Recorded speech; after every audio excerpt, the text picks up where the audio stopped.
Hey friends, it's your boy BigTCGFan coming at you with another video, and today we're going to do a quick starter deck opening. And the game that we're going to be doing that from is the World of Warcraft trading card game. Now the one that I selected was the Human Priest, and the reason I selected that is because I do play World of Warcraft, specifically the classic variant on the classic server, and my main character is a Human Priest, so I wanted to go with that. I thought it would be a lot of fun. Really like it. It's got the list of all the contents right there, so that's pretty useful to know. And then you got like the reminder, legal information. It's pretty sturdy. It has a lot of give here. Most likely what's going on is the box within inside is probably partly empty. Several years old, so you know, that sort of thing's to be expected. But it should be really cool. All right. Let's see. Okay, everything's sealed within there. Oh, cool. It comes with a... Let's see, it comes with a booster pack of Betrayal of the Guardian Time Walkers. Excellent. All right, a little rule book. Now this game right here is really cool because the way it works is you have your one card that serves as basically your character, and then everything else are spells and creatures and things of that nature that you use to fight. So you got your little rule book here. Something that's very useful, especially when you're playing a game and you want to know how to play it. All right, so we have right here. Unfortunately, this game is no longer being supported, so this little sigil wouldn't be overly useful. It's still cool though, you know. And then of course you have your sealed deck. The artwork, following the World of Warcraft style, is quite lovely. You can see the design is cool. She's a healer, so that's really cool. Very happy with that. I do love some World of Warcraft quite a bit, so it's pretty cool when you get these sorts of things. Come on. You don't want to open up for me here, being stubborn. I've been playing World of Warcraft since mid-Cataclysm. It was really funny because at the time I was actually playing a hunter, because that's what all noobs play. Alright, so you got something here that breaks down the deck itself, how to play it, along with the game, which is very useful. Quick start guide.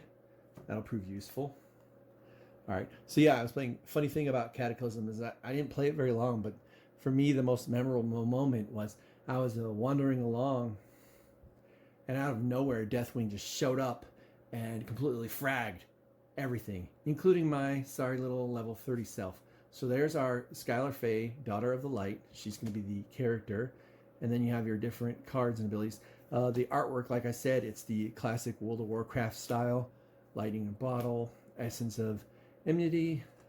So it'll be really exciting because what we're going to do with this one is most likely we'll end up having to see about getting our hands on one of the various other decks, that because what they would do for like raids or dungeons is they actually made a deck that a player would play, and then the other players would work together to defeat that raid or dungeon deck. Oh, look at that work. Blood Elf. Actually, no, that's not a Blood Elf. She's very pretty though. Like a high elf, highborn. This is very cool, but archival purposes, oh, a bunch of those. S17 Assassin, these are the allies. So this is basically like in World of Warcraft where you summon creatures to fight for you. These are those guys. So it's pretty cool.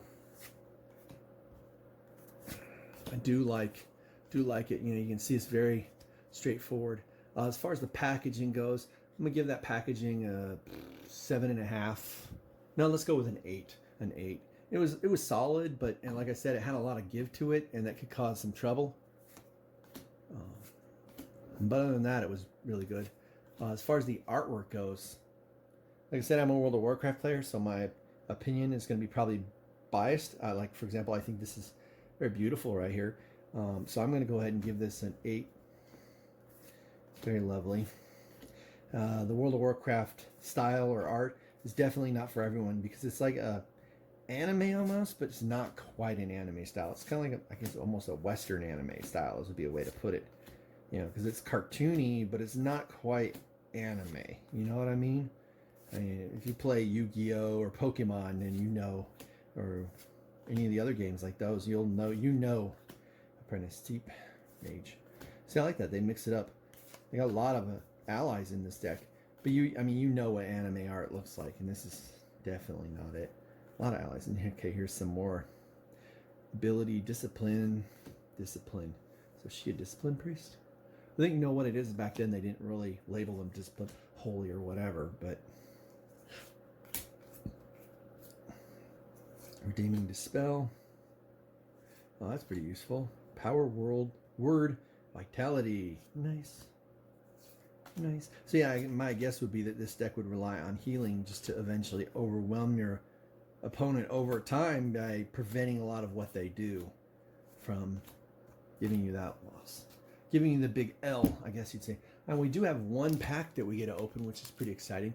One of the really cool things that World of Warcraft did, the TCG did, is they merged the TCG along with the game itself by offering these scratch-off redemption cards that you would pull randomly, rarely out of booster packs, and you could actually enter the code under the scratch-off and redeem the item for a virtual item in World of Warcraft, which was pretty cool. I think I have a couple myself, not from buying them. I think I directly just bought them off of eBay. I just wanted them, so I was like, yeah, I'm gonna buy it. Oh man, I do love this artwork though. Yeah, I didn't score it higher because I know that it's not a style that everybody likes. So I'm, you know, there is some biases there, but I try not to be overly biased. You know what I mean? Monster ally, Thrall. Look at that! I got a hero, Thrall. Too bad I have like one deck. Maybe I'll buy a booster box and I might be able to put Thrall in something, which is pretty cool. I mean, that is. I mean, if you know anything about World of Warcraft, you know Thrall is like one of the most important characters in World of Warcraft. So I wouldn't be surprised. What I'm going to do is I'll Google it up and see how much this card is worth. I'm right there, and then we'll see where it's at. I have a feeling it might be worth a bit because there's not a lot of packs being opened. Although the market for the game, it's kind of a dead game in that sense, but there's still a large group of people that play and love it. As far as card quality goes, oh man, this game's suffering from, oh, the back is beautiful, but this game is suffering from the same thing that a lot of games suffer from. They use very thin paper stock for the card. So we're gonna go with a 7 for the card. As far as gameplay goes, hopefully at some point we'll be able to pull enough together. We will set this aside, and then if we can make another deck out of a booster box, then we'll roll with that. And we might even use our good buddy Thrall that we pulled. So that would be pretty awesome. This game, I've never actually got to play it, so I'm pretty excited about someday playing it. Hopefully we'll get a chance to put it on display here for you guys. So this concludes my video. Make sure that you like, subscribe, comment down below, share if you can. Peace out.